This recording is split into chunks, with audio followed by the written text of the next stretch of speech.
mafunzo ya udereva. Sasa kwa leo nitaongelea kwa ufupi kwa basic driving pamoja na PSV.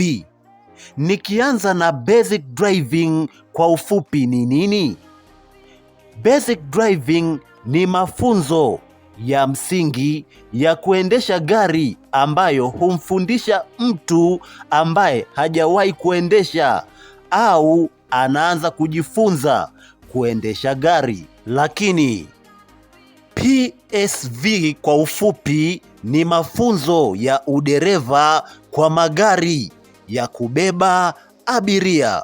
Kuhusu gharama za kusoma kozi hizi, napendekeza ni vema ukaenda ofisi ya VETA iliyopo karibu yako.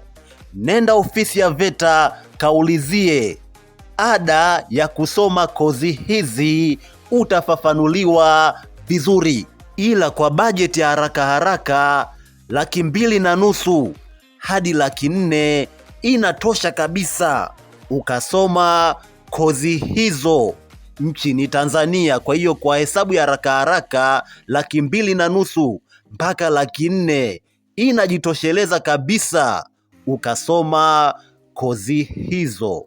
Asante.